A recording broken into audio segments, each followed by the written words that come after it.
March Madness is finally upon us. I'm Jared Phillips. He is Phil Martelli. Welcome into another episode of Make a Difference. Phil, you have experienced a number of selection Sundays in your time, and it has to be the most stressful day of the year. Well, if you're on the bubble, it certainly is a stressful time of the year. We had the discussion last week with Joe Lenardi, uh, and those teams that are at large, and then they've read for months that they're on the bubble. It is you can't even function. You have a hard time putting one foot in front of the other. And then there's other times when you're in, you've won your championship, as we're experiencing as a family. You experience that championship.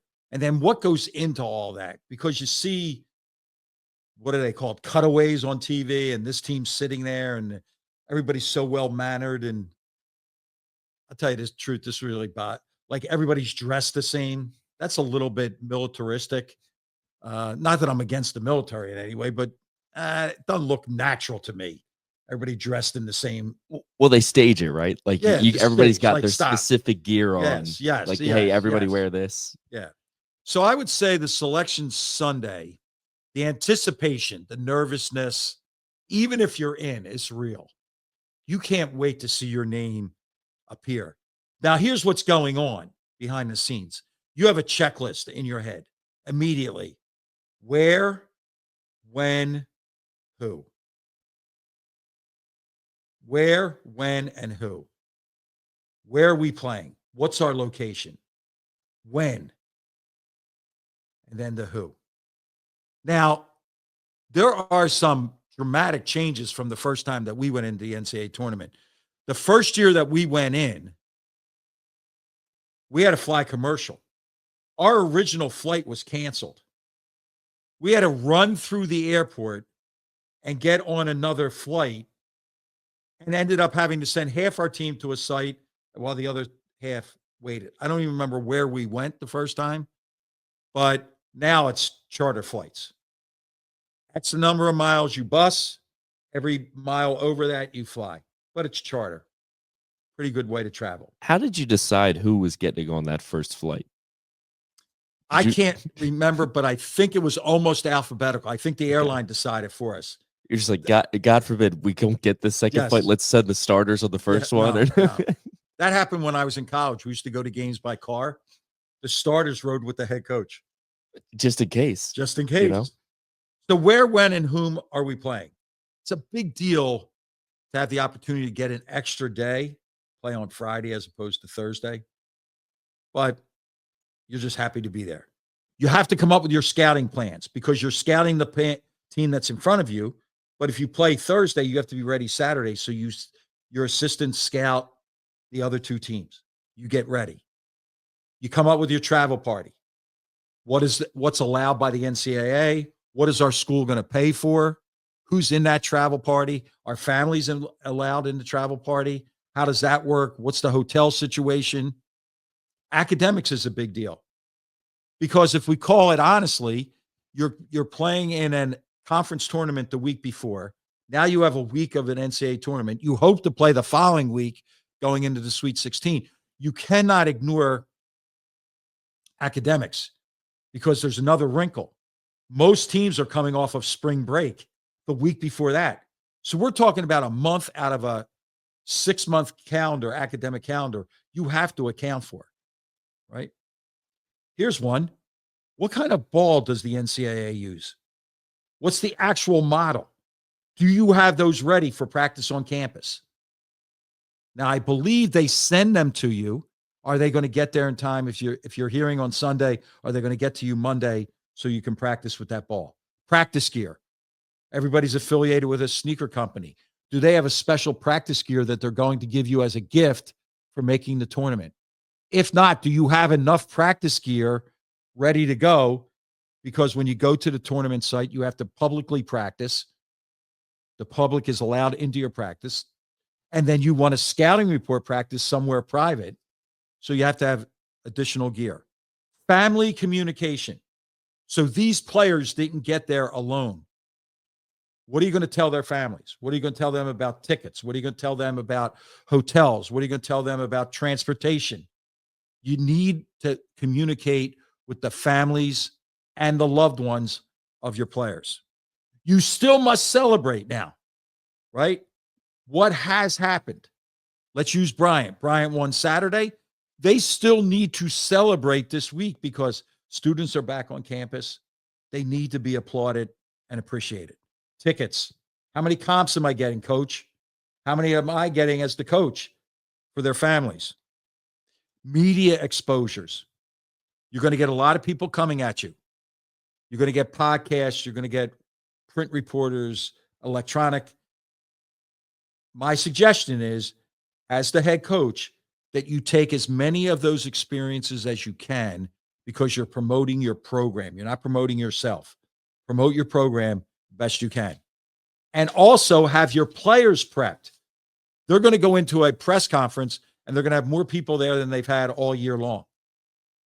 You don't want them up there being unprepared. Not scripted, but unprepared. Like to go into a game and you're a 16 seed and say, yeah, we have no fear at all of Auburn. Well, how about if you change that as we have the ultimate respect for Auburn? Didn't change their mindset, but it changed the perception of people outside. And if I had one final message, embrace the joy, man. 68 teams are going to be asked to compete for our national championship. In the NIT, 32 teams are going to be asked to compete for a national championship. Division 2, Division 3. Embrace the joy, man.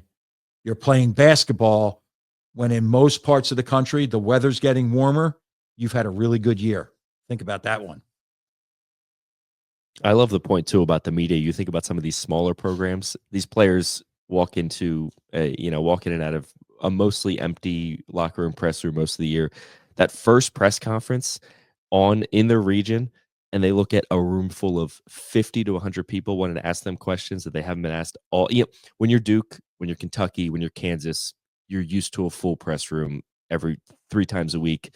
That's nothing new. But some of these smaller programs, when you already are dealing with this culture shock of being there and dealing with just that added scrutiny, all of that. I mean, like you mentioned, as a head coach, you almost want to take all of that burden away from them to an extent. I think I was reading something about as a head coach, it's like you want to take all the media opportunities and you pass so much responsibility and prep off to your staff because you don't want them distracted. Like if anyone's going to be distracted, like you be the distraction, right?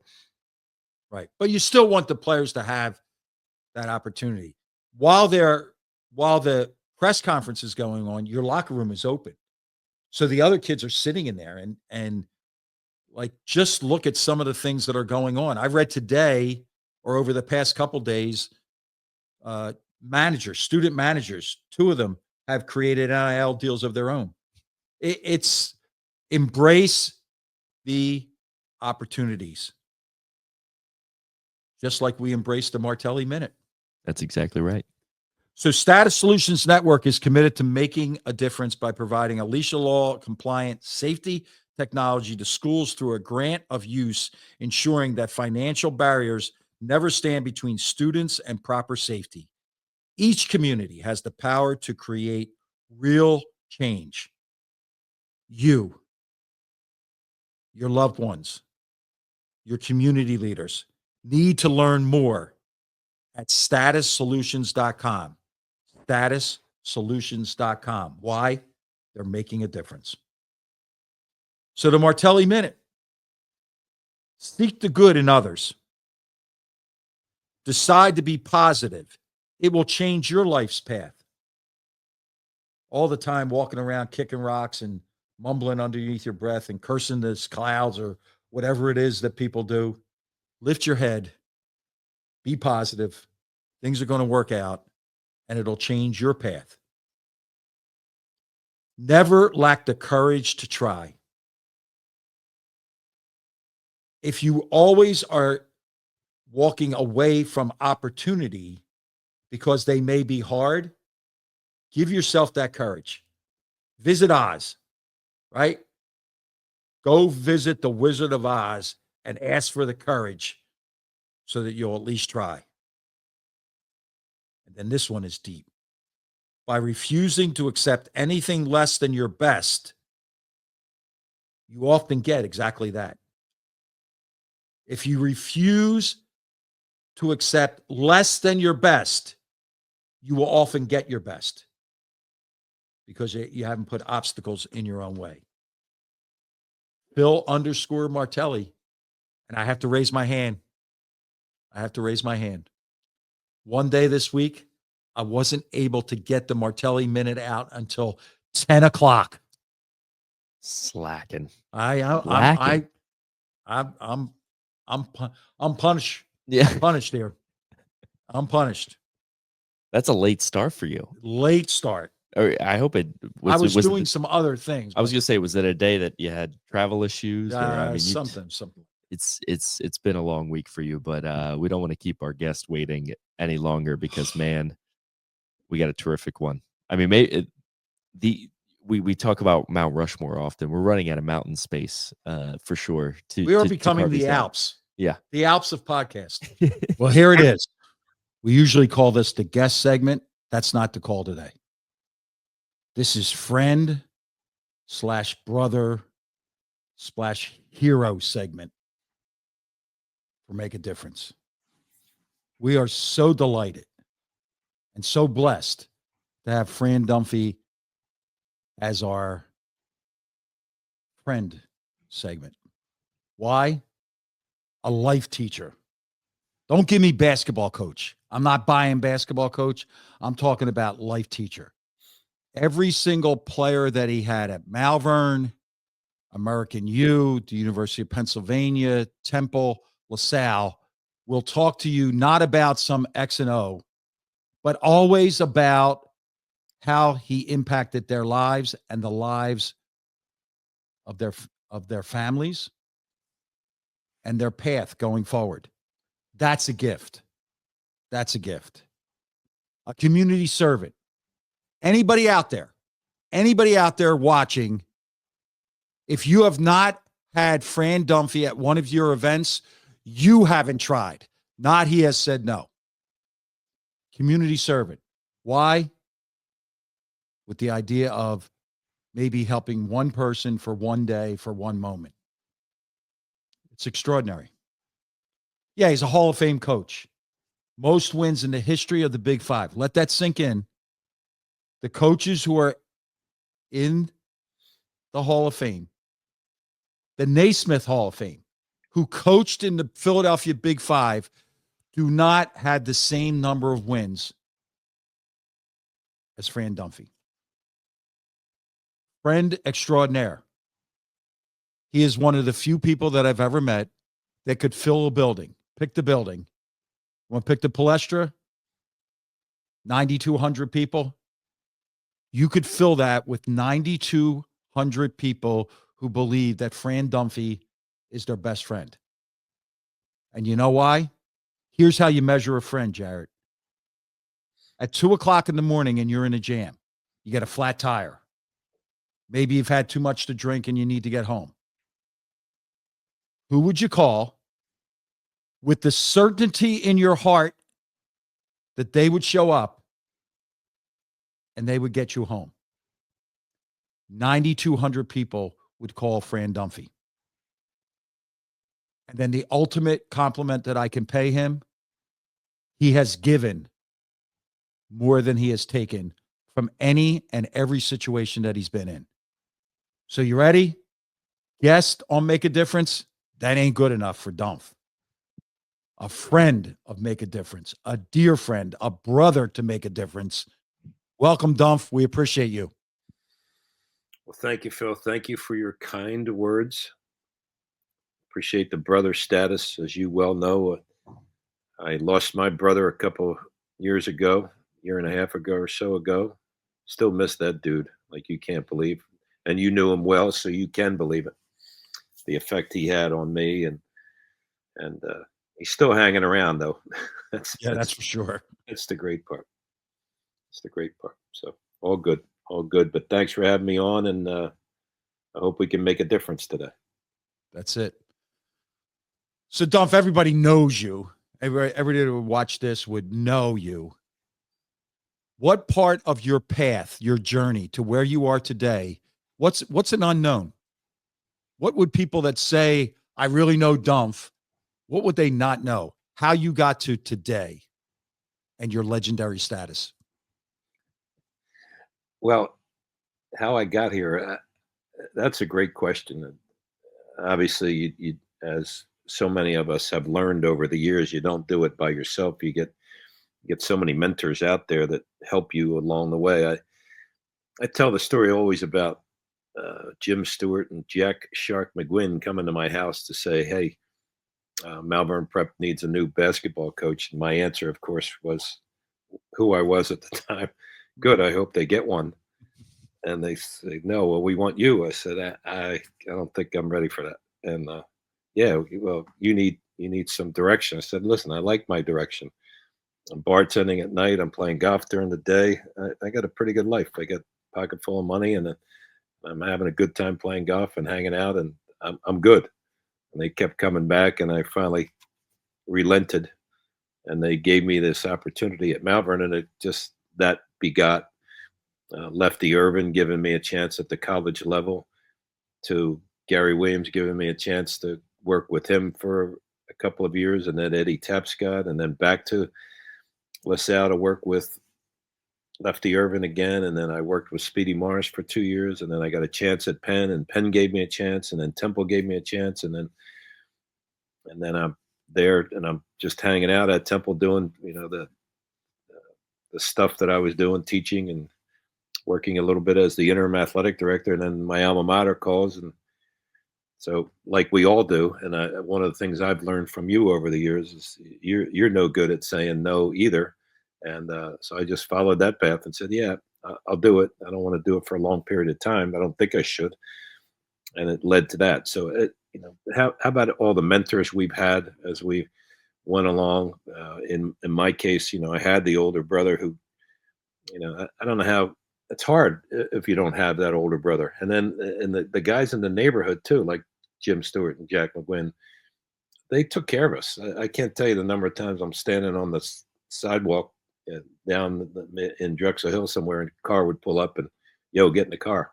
And you get in the car and you'd go to Pat's Steaks, and then you go to the Palestra, or you go to Connie Mack Stadium. The older guys took care of the younger guys, and that's what life is all about. I think as we get in our world of coaching, you're just trying to impart the instructions that you've already learned, and you're still learning every single day, but you've learned to say, here's a different way of looking at this. Let's look at it this way. And but we've been helped so much, all of us, by those that came before us, to say nothing of my parents who taught us to be good people and care about others. So I think we're all pretty lucky to be where we are. No question. So one sentence, and then your reaction to it. Love of Philadelphia. Take it from there, Dunph.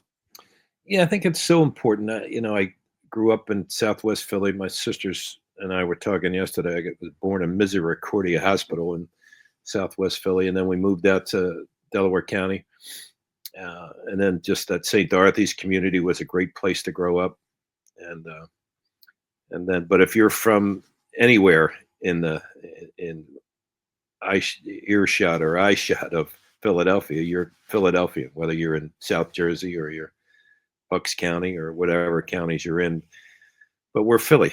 That's what we do. It's what we know. And all of my lifetime, I've worked in institutions in Philly. And it's, I think what I love most about it is our imperfections. We're not perfect. We don't have all the answers, but we sure as hell try to do the best for each other every opportunity we get, whether it's in that sports world that we've been lucky enough to be in for all these years, or the political world or the corporate world. How about some of the stuff we do with our Coaches versus Cancer stuff in the corporate community? And like seemingly everybody in the community says, all right, these guys got a voice, they got a path, they got a charge here. Let's join them. Like, it's just amazing the people that we've had influence our lives. So that's what's so great about Philly. If you need something, there's always somebody there to help you out. Perfect, Ames. And Jared, I have to lay this one on you. Misericordia Hospital. You know your connection with Misericordia Hospital? Dump was born there. Do you know your family connection with Misericordia Hospital? See, he always hits me with some trivia question here on the show at some point that dates back to before I was probably born. So you have to fill me in here. I don't know. Your grandfather worked after working an 8-hour shift at DuPont. He would go back and he would work at Misericordia Hospital in the billing department. No computers, all by paper and pen. And he would record the money that came in and mark it against the payment.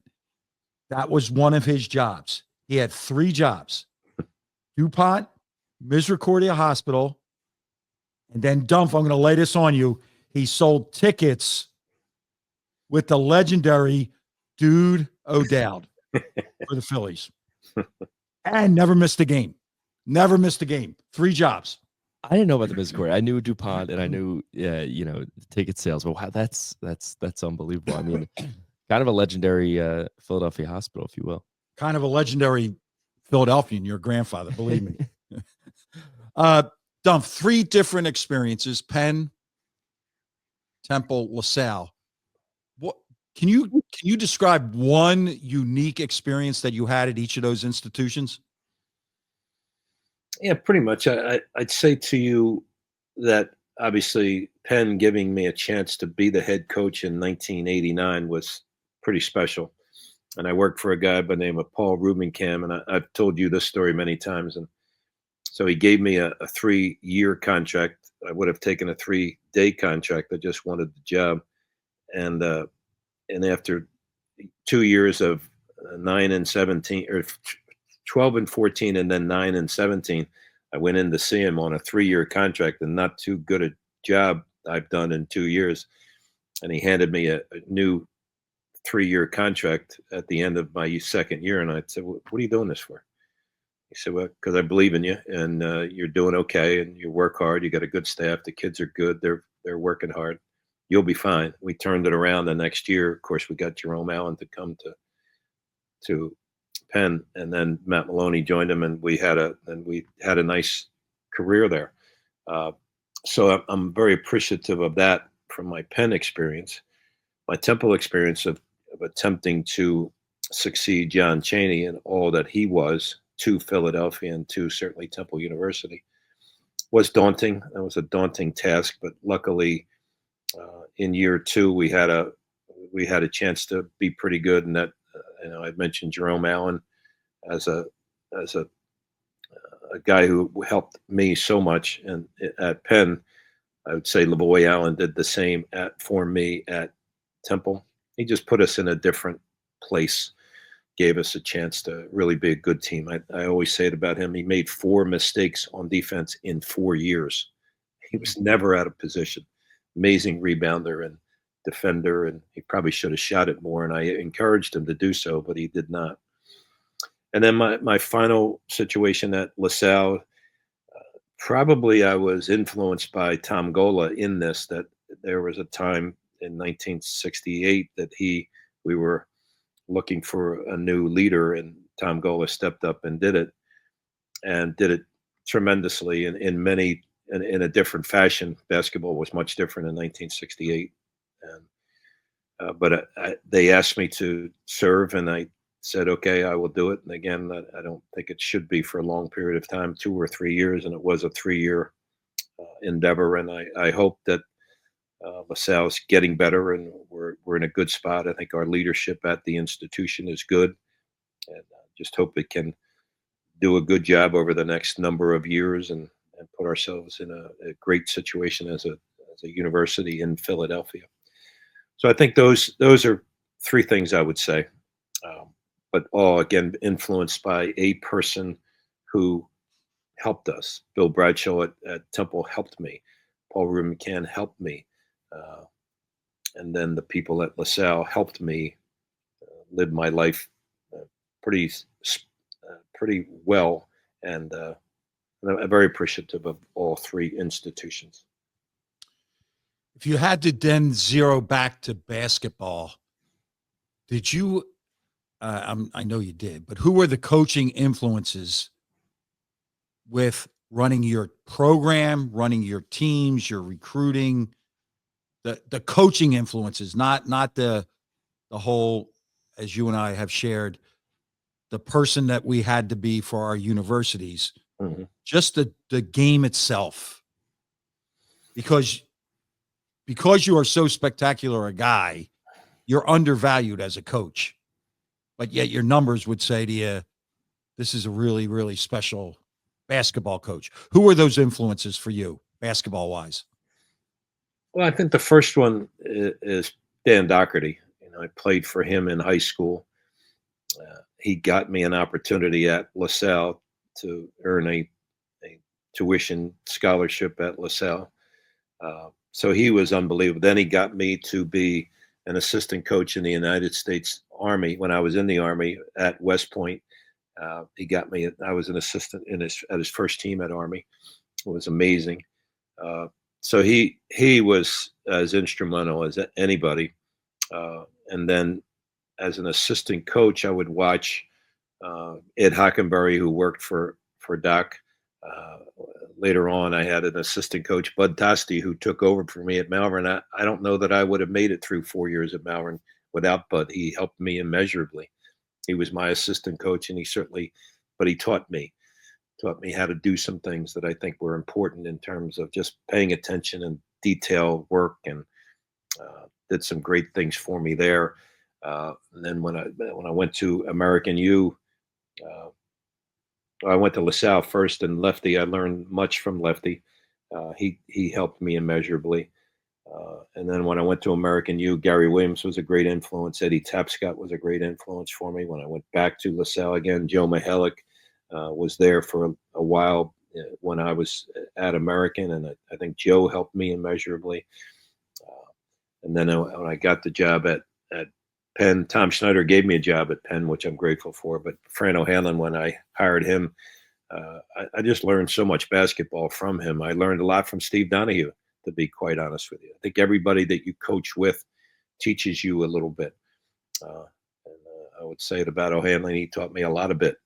He's a tremendous basketball guy. And then, when I left Penn to go to Temple, I had some really good assistant coaches, guys who played for me, Sean Trice, Matt Langle. Dave Duke helped me immeasurably in my times at Penn and at Temple. So I think all of those folks. And then when I got back again to LaSalle, Joe Mihalik, I wanted to have him with me. That was part of what I said to the people at LaSalle. I need to have one person come with me, and that would be Joe Mihalik, just because the LaSalle influence, but also just how well he had done and the way he had done it, I think was key for me. So all of those folks, I think, starting with Dan Doherty, influenced me as we went along. And again, like legendary guys, like Speedy's just a legendary guy. And it was great to see him yesterday at our breakfast, and and I was amazed, by the way, and I'll make this the last piece that I'll say here on this.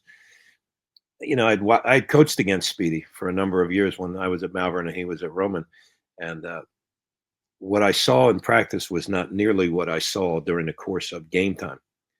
He was very controlled, very understanding of what he wanted to get done. He never raised his voice. I said, "Speed, what's the deal here?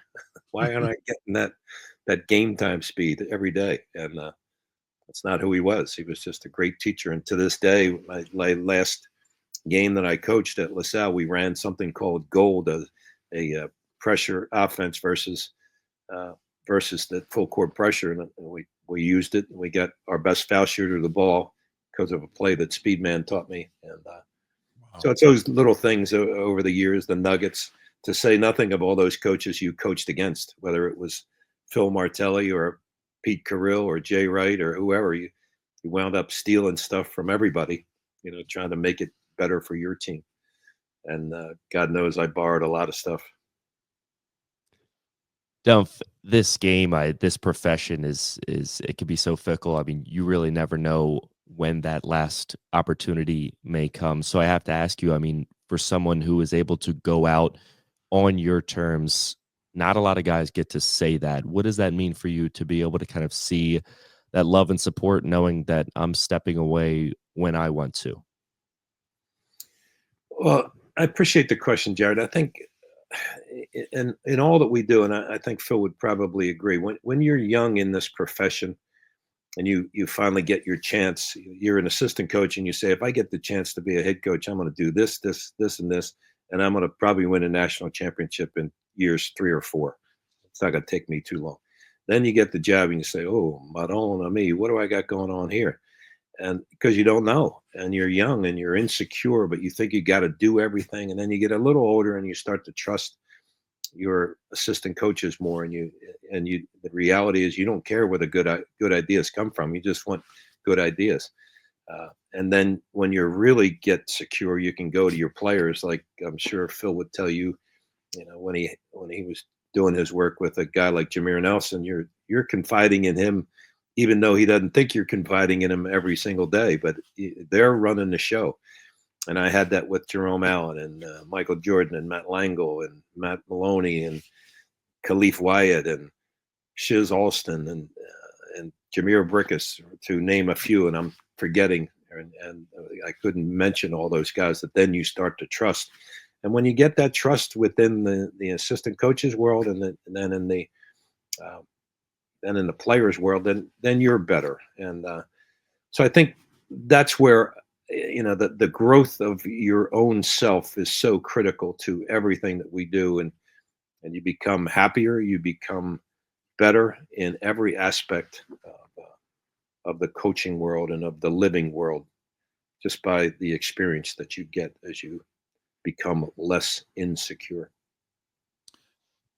So there's a lot of accolades have come our way.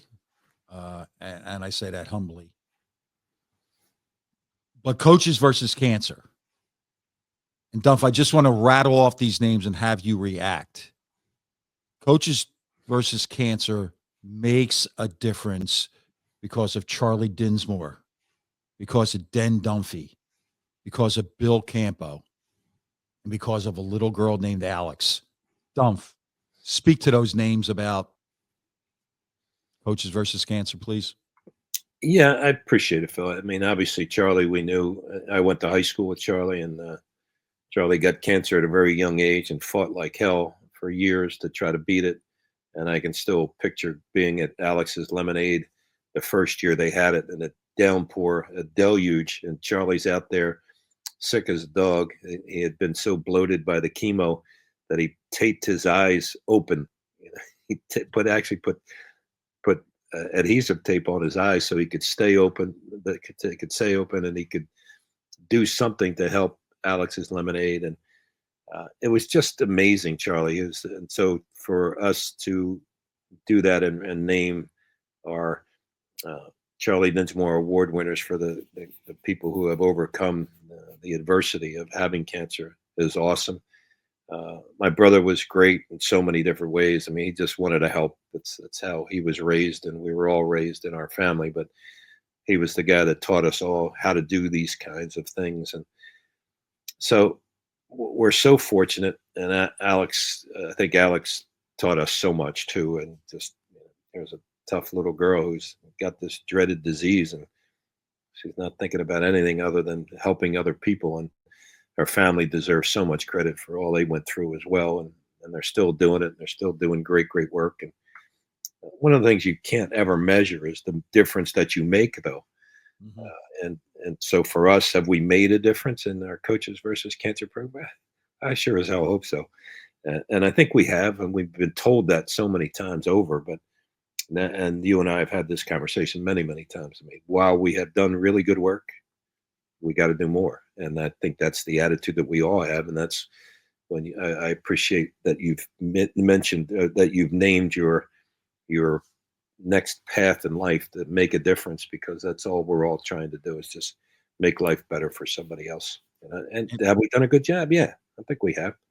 Can we do more? Sure as hell can. And so, Dunph, I'll share this with you. Make a difference. We are on the path of sponsorship. We think that there will be significant sponsorship. And Jared here has basically, he created the idea and he's run with the idea. But in the Make a Difference sponsorship pitch, we are guaranteeing that 20% of whatever we bring in sponsorship wise goes to Coaches versus Cancer. And that's because of the young guy next to me came up with that idea. Yeah, that's great. Good for you, Jared. Good for you, buddy. Well, The last thing I would say is just talking about, and the thing that I think we make a real good difference in is that the Hope Lodge and what it does. I mean, it's an amazing place. We've been there many times, of course, and but it's remarkable what it has done over the years to these families. I just got a beautiful letter from we had taken our team up there a couple of weeks back, and this woman wrote a letter. She was the caretaker for her husband, and just thanking us for how we treated them. I said, "You got to be kidding! We would sit down with these people, and they were so nice and so happy that they had the place like Hope Lodge to go to, and our kids did a good job. I think because of the atmosphere, the aura, the culture within the building says this is what I got to take these two plates and walk over to two people I don't know, and I'm going to sit down and have a conversation. Can you remember back when you were 20 years old, if you could do that? Because I couldn't ever even think about that. Have a conversation with some stranger about cancer and what they were going through? No chance. But these kids are able to do it today because we put them in that experience, and they survive, and we've coached them to do that, and that's one of our bigger victories, I think. I think the one thing that I don't think people are aware enough, because I think the two of you are far too humble. But I would love for you two to kind of talk about a little bit of the origins of the Philly chapter of Coaches versus Cancer, and the work you two have done to kind of spearhead so much of that, because I feel like you guys deflect so much praise in all of this, when a lot of what has happened in this chapter and in this organization, Coaches versus Cancer, is due in large part to what you guys have done. I mean, I'll let either Phil or Dunph kick this one off, because I think people are unaware that just the grassroots effort you guys have kind of started in this city to make that happen. Well, let me start, because he's going to talk. He'll say whatever he's going to say, and I love him, but I don't want to hear what he has to say yet. I want to say my stuff first. So yesterday we talked about it a little bit, and Phil couldn't be there yesterday, but he's been the pilot. I've been just a co-pilot in this. I think and he'll tell you the story of us. I don't know where we were. We were someplace, and then at the end of it, he calls me up on our way out of there, saying, Philly has no representation in this Coaches versus Cancer program. It started in '93, and this is now '96. And what are we going to do? And he had a bunch of ideas, and it's all him. And all I did was be a co-pilot. And I can't, along these same lines, I can't tell you. He's telling you guys about how I've been everywhere to talk or whatever, or pick up a check, or because he did it, and he did it first. And I can't tell you the number of people say, can you come and talk at this communion breakfast or this business event? We had Coach Martelli last year, and I said, oh, this guy's killing me. But that's what I learned to do because of his leadership that way. And so he's a special man and a special friend, and I appreciate who he is and what he talks about. And now he can tell you his side of the story, but he had most, if not all, of the ideas, and said we should do this. And I hope I was a good co-pilot. Well, that's without question. NCA produced a newsletter. Maybe we got it once a quarter. And I opened it up one day, and it said top 100 schools raising funds for Coaches versus Cancer. I'm going, oh, this is interesting. Dunph, there's no Philadelphia schools on this list. Top 100 schools. We have the best college basketball town, and we have nobody on this list. We got to change that. So he, in his way, would say, yeah, what do you think? A breakfast will go big, Selection Monday. So we did. 44 people, Applebee's, City Line Avenue. Applebee's should come on right now and be a sponsor of Make a Difference. 44 people. 32 of those people were related to Dunphy. Right? 32 of the people were related. Okay, and we made $15,000. Great. All right, let's have a golf outing. I just assume you have a golf outing and you would have a room full of money. We bumped along and we did that, and then we would have these opportunities to go places. And I would say, well, why don't we have a black tie gala? And now that's 20 years in the making. That's $1 million night. Not because of Fran or I, not because of the coaches, not because people used to come to see Jay Wright in a tuxedo, right? It was because corporate Philadelphia and the people who were the heroes in the room were those that went in their pocket and wrote a check to be there. They're the heroes. We're just the behind the scenes, and we get all of these accolades. We get all these plaques. We get all these naming. We're going to name this for you. We're going to do this.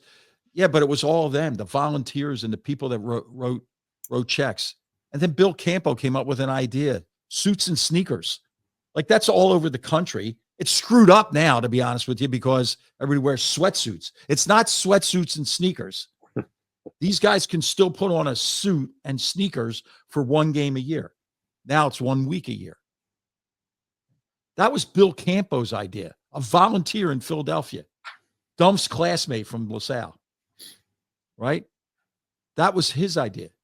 And then and Fran will always say this, the cherry on top of the whole thing is the school initiative program. The school initiative program is little kids, 3rd and 4th grade, putting in $1 for dress down day.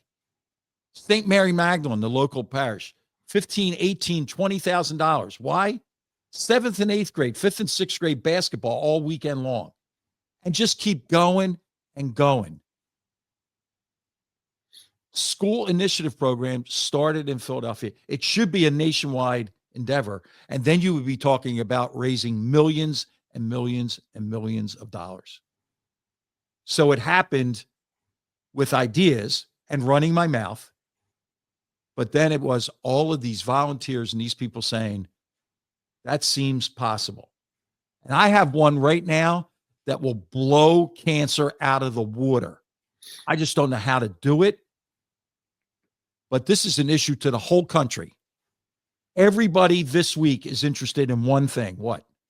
Hoops. Hoops. What are you interested in hoops? Your bracket. Why could the American Cancer Society not host a bracket challenge for the whole country?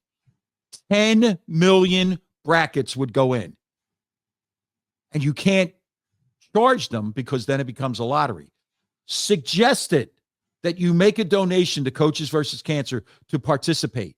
Are you going to win cash at the end? No, but you're going to win tickets to Phillies Dodgers. You're going to win tickets to the Indianapolis 500. You're going to win tickets to the Masters. You're going to have an opportunity to play golf with Roy Williams. So these are all the prizes. 10 million brackets. Minimum people would donate is $10. Do the math. Right? It's a lot of zeros. Yeah. Don't tell me it can't be done. Tell me it is getting done. I'll leave it at that. See, he just came up with another idea on the spot. We got to talk to the right people about this. I mean, he just dumped. This guy's full of ideas. I can't really rein him in on this show quite often. He Dump's just going to say full of, but not ideas. All right, Fran, as expected, over the top, but we always end this segment with one question. Mm-hmm. Who's made a difference in Fran Dunphy's life? Why are you Dunph? Who's made that difference? Well, we're all product of our parents, aren't we? I mean, they were amazing, and my family, my wife, my son, his family, they all make a difference. And I want to go back to your talking about your dad, who was just a classic character. And I I would enjoy the best part about whether I was coaching at Penn or Temple, because you and I didn't coach when I was at LaSalle as a head coach, but every day that we would play, or every game that we would play, I enjoyed seeing your father being sitting in the stands early at the game, just kind of sitting there, kind of hanging out and thinking about life. And one of my favorite pictures is, of course, of the 4 generations of Phil Martellis, and that's pretty cool. That's pretty neat. But our parents taught us, and without ever, I say this all the time. My father went to the 3rd grade. He was born in 21, and depression hits in 29. My mom was born in 25, and depression hits in 29. They were the least educated people I knew growing up. However, they were the best teachers I ever had.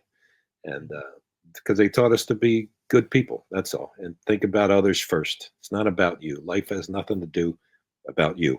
Life is about all those people that are around you, and that you can help. And we do our best work. We are the happiest that we ever can be when we do something for others. And I think that's what we were taught at home. And I think we were all, it's an amazing life that we have a chance to lead, but it's all because the people before us set the path, charted the path for us. None better. I told you, Jared, none better. We had to save this one. Dunph, love you, appreciate you, and you have made a difference on Make a Difference. Well, thanks, Phil. I appreciate it. I feel the same about you. You know that. Love you and your family. And how about young Phil playing Michigan State on Friday night? How absolutely cool is that? It's just too cool for school. And just proud of him. Very proud of him. Thank you. Oh, thank you so much. All right, Jared, thanks for having me on. You did a great job. I think you're on a great path to be a very successful podcaster, TV guy, and want to wish you the very best as you go about your life. Thank you so much, and I hope you can enjoy retirement. Get out there, hit the links as much as possible. All right. I will enjoy every moment from now on. I've enjoyed moments up until today, and I don't think I'll have any problem enjoying again. I've been so stinking lucky. It's crazy. But thank you. Our thanks again to Mr. Big Five, Fran Dunphy, for joining us. A longtime friend of yours, just an incredible, incredible man, an incredible coach, and he delivered as expected. And he didn't bring up the story when I coached against him. Bishop Kenrick High School, maybe the 3rd game of the season, playing at Malvern Prep. I went to kneel down, which I used to do, kneel and coach the team. And as I went to kneel down, I split my pants. We coached the game. We lost. After the game, no cell phones. Rotary phone. I had to call Judy and tell her that we lost and that I split my pants. The problem was this. I only had one suit. That was it. What was I going to wear? And I wore it because you dress like a businessman back then. Yep. Dunph never said a word about it. Judy never said. She said a lot of words about it, but yeah, that was against Fran Dunphy. He could see it on the sideline. Oh, absolutely. Absolutely. This clown split his pants. Who won the game? They did. Malvern won. Oh, tough. You can't lose and split your pants. You got to pick one. No. So, look, that's special. That was a family member. Helping us make a difference because he's made a difference. Let's use that as our example going forward. I will say I am impressed by his ability to to see a future for himself in coaching, and clearly it was quite a future. You know, he mentioned, he said, I was golfing during the day, bartending at night, and I said, I guess I'll give coaching a shot. And I was like, that sounds like a pretty good life. What's the big deal? But he turned into quite a career and quite a life path for himself. That just one of the all time greats. There we go. Truly one of the all time greats. And now he's going to get the chance to kind of sit back, relax a little bit. Yeah, see, he said retirement. He has said to me, I'll need some tips on. I'm like, you don't want them from me. No. He's going to get to relax and play some golf. Special advisor to the president of LaSalle. That sounds cushy. That sounds nice, but that's far from what you've been doing in your retirement era. Yes, I'd say. Yes. So leading into the podcast, there were NIT preparation calls. That will come back again. Northwestern Mutual, a prep. I'll explain that one. They were making a donation, a significant donation to Coaches versus Cancer, if I would moderate a discussion, a leadership discussion with Bo Ryan and Seth Greenberg. So we had to have a prep call for that. Channel 17 wanted to do a Fran Dunphy in remembering his career and a tournament prep. So I went down there, traveled to Rhode Island. The Bryant Championship experience was just surreal. I'm not sure I knew exactly what surreal meant until going through this. It was sitting in a bubble and watching with so much pride, not just the coaching, but how people responded to him, how the fans responded to him, the comments students made, administrators made. So really proud of Bryant and Philip for securing that berth, thinking like a bad 20 minutes there, and that's it. They don't go NIT, they don't go NCAA. So I jumped out of there, car service waiting to take me to Boston so that I could get to Indianapolis Saturday night, all night Saturday night, most of the day Sunday with the NIT selection committee. My man, Mort, who pulled me through. And then I get to meet a legendary NCAA worker, nickname Meatball. So Meatball was picking me up at the airport and sent me a note. Coach, this is da-da-da-da-da-da-da. Pick a name, Jared Phillips. And I'm here to pick you up. And I said, I'm not getting in the car with you. I'm being picked up by Meatball. And he hit me back with the laughing emojis or whatever and said, I am Meatball. I said, then say that. Don't give me your real name. Let me know how you're known. So Meatball was a classic. Now, from there, I was to go back to Philadelphia to the Coaches versus Cancer breakfast with John Griffin, Fran Dunphy, Dick Weiss, on and on and on, including John Feinstein, who tragically passed away last week. He was on the panel. God rest his soul. And then I was supposed to fly, get from the Coaches versus Cancer breakfast home, Northwestern Mutual, a leadership Zoom. 300 of the most powerful people at Northwestern Mutual. Zoom on leadership, Bo Ryan, Seth Greenberg. I wake up on Monday morning in Indianapolis at 3:00 in the morning to catch a 5:00 flight, and I get an email from an airline that will go unnamed, American, and that my flight is canceled, that I'm rebooked at 7. And I do the math. I'll get to Philadelphia at 9:20. I'll get to the Palestra in time for the end of the breakfast. Go back to sleep for an hour, get up at 5:00, shower, shave, ready to go, hit my phone for my boarding pass. My flight is Tuesday morning at 7:45, not Monday morning at 7:45. Now I go into all-out panic. At 5:00 in the morning, how do you get any business done? So I call the after hours for the airlines. I call after hours for the NCAA travel. Next available flight is Tuesday morning. That's not good enough. I have to get home. I got a lot to do. They finally find a Delta flight through Atlanta to walk into the Philly airport at 11:20. Book it. I'm good. Wrinkle. It's a one-way flight. It's $900. We can't approve it.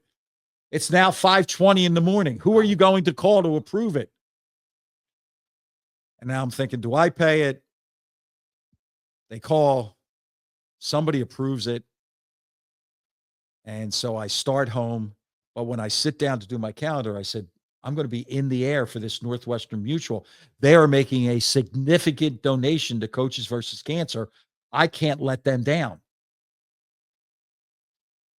Call Natalie Morrison, who runs Coaches versus Cancer for the American Cancer Society.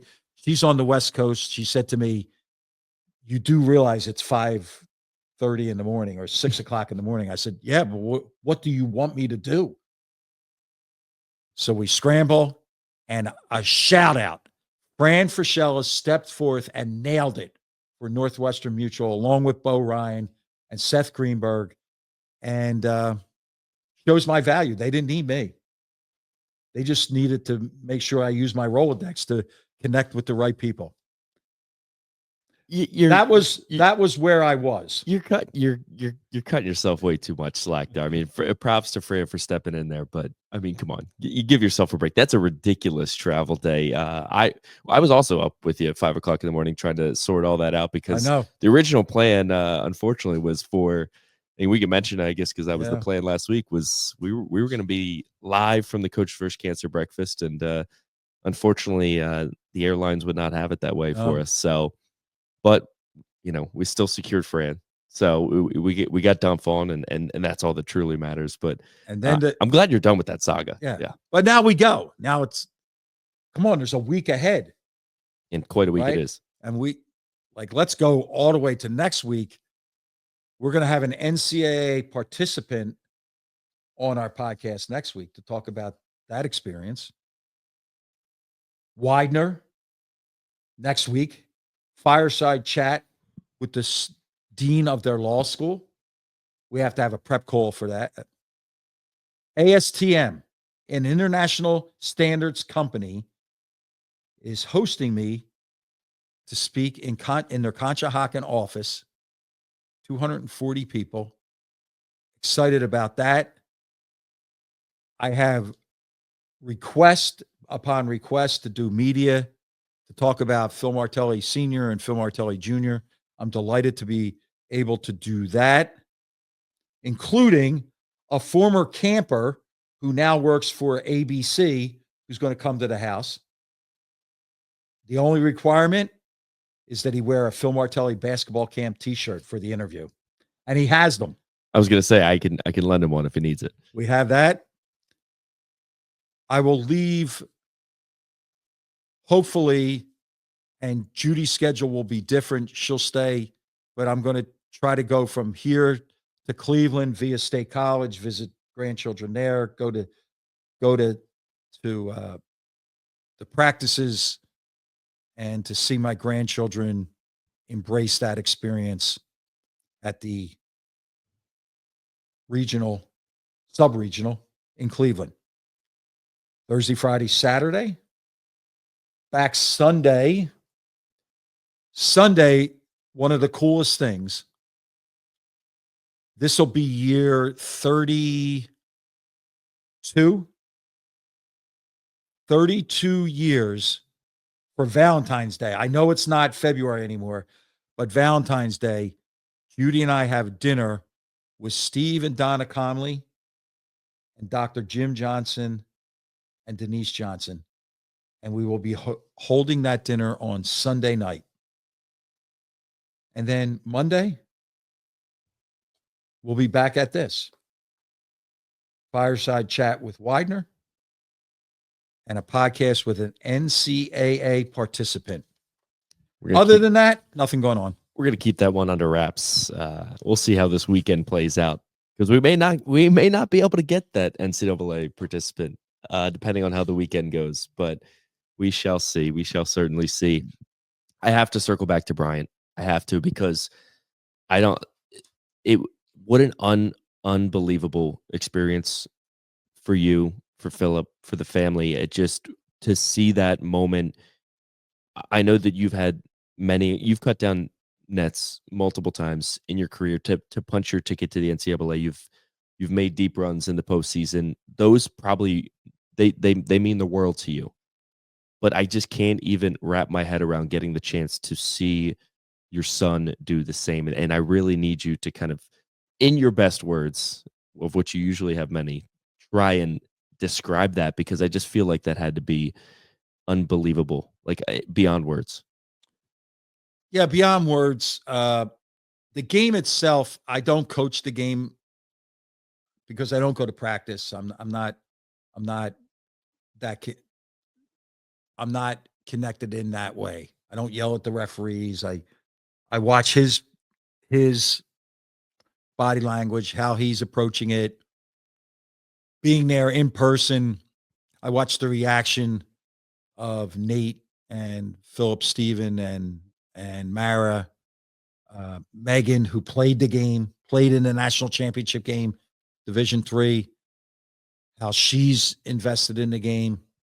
I sit with a great deal of pride when people come up and want to make comments about not just Philip, but his family and their engagement.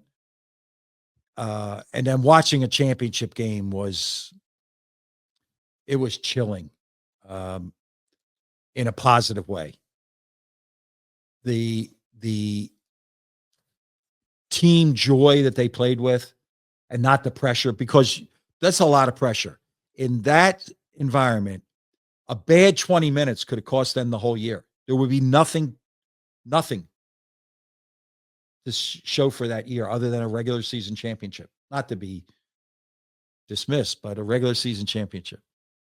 So I to see him emerge after the collection on the floor, and they allowed the students. They did a really smart thing, by the way. They held the students back from a court rush. They allowed this would be good for all schools. Allow the visitors to leave, and then let the students on the court. What was wrong with that? It was still spontaneous. It was still emotional. It was still joy, but there was no stupidity. So rushing the court. How about if we slow rush it? Just moving forward. Food for thought.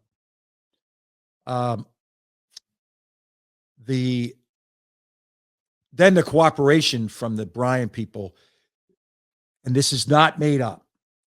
The head of security at Bryant, his name is Steve Bannon.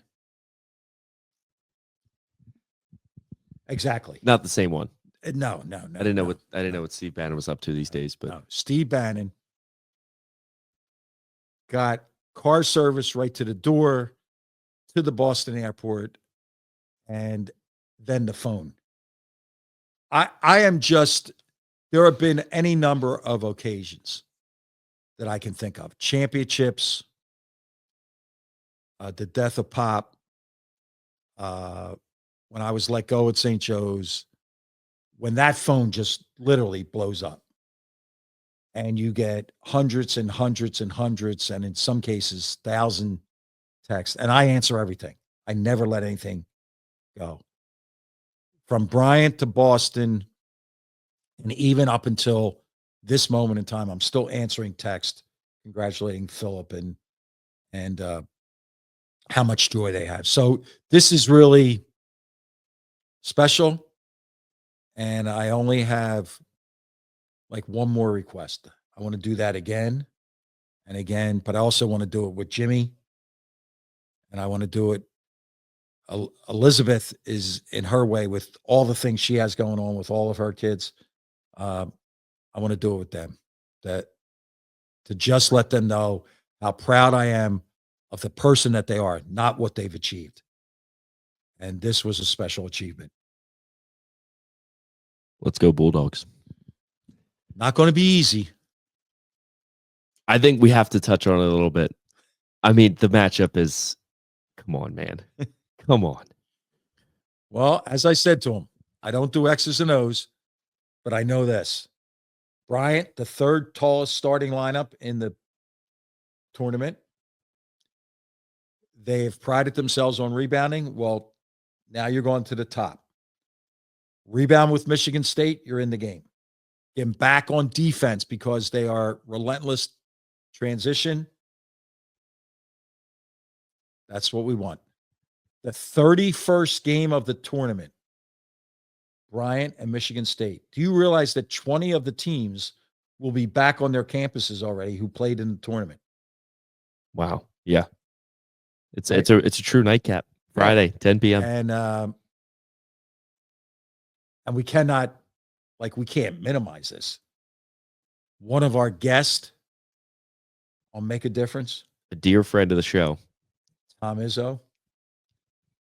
Tom Izzo called me 1 hour after the selection and said, "Is this for real?" So I will be wandering around because that whole pod in Cleveland, St. Mary's, Randy Bennett is a dear friend. Andy Toole, he and Jimmy are thick as thieves, right? So Andy Toole's there. Alabama's there. Nate Oates. Nate Oates' first loss as a college coach was at Buffalo to one of my St. Joe's teams. So Nate Oates. Who does St. Mary's play? Oh, you put me on the spot. Hold on. I don't have the bracket in front of me. But Shaka Smart. So there'll be a huge Marquette contingent. I was going to mention, give me 1 second. I'm pulling the bracket up. The Vanderbilt. St. Mary's is a 7 against 10 seeded Vanderbilt. Ooh. 7-10 games are usually good. And who does Marquette play? Marquette is on the other. I believe they're a 7 against New Mexico. Richard Pitino Jr. So got a lot of names, a lot of faces. I just want to stay in the back. I don't want to any chance to be front and center. I do have to do a quick callback because it's funny. Our guest last week, the terrific Joe Lenardi, he went out of his way to mention, and I had to have this argument with my brothers that they're like, oh, they set it up. They set it up for TV. They knew Phil Jr. going against Izzo. And I'm like, they don't do that. And they're like, what do you mean? Of course. And I said, Joe Lenardi himself said, if they wanted to do that, they could put the storyline is too perfect. It makes you wonder. But it's like, if they wanted to do it, they would have set up every storyline humanly possible, which they can't do. Right. But man, this one's fun. This one's going to be a lot of fun. Yeah. I mean, yes, we know that for sure. For sure. Because your brothers were probably influenced by your cousin who knows everything, right? And he knows that they know. And he also knows that Joe Lenardi's in on but we only can say one bracket thing. North Carolina, huh? But we'll just leave it at that. That's the head scratcher. That's the head scratcher. Otherwise, and of course I got the younger bro, Julian at West Virginia, who's like, you got to be freaking kidding me, man. That what else do you need to do with the quad 1 wins and all this and that? But man, Friday, 10 p.m. That is appointment television. Yes, sir. In this family. But we will see how things roll out in the next week or so to determine where we'll be headed next and who will be our next guest on the show. But it should be quite some fun. We had an unbelievable guest. Thank you once again to Mr. Big Five, Fran Dunphy, for joining us. That was always, I think, when we started this idea, that was just probably one of the first 3 guests that were like, Dump's going to be on. Yes. Dump's eventually, and to come off the heels of him stepping away from the game on his terms, I think it just makes it that much more special. But I think that about wraps us up here for another terrific episode. Nope, I forgot one more thing. We do have to harken back to speaking of Bryant. We talked about honoring honoring your seniors senior days. on That's right. senior day, and I'll let you take it away. I just thought that was So- such a cool story. So the senior day idea is, do you start your seniors? What if you have more than 5 seniors? I brought up a Bishop Kenrick team that had 12 seniors on the team. So we just stopped. Seniors didn't start. You honored them by playing well and getting them in the game, particularly if they were non-rotation players. So the answer that I got was this one. This is the most unique answer that I've heard. Megan Martelli, Philip's wife, coaches the 7th and 8th grade girls at St. Philip's. She has 6 8th graders. She wanted to honor them. She started all 6. She sent 6 girls out for the jump ball.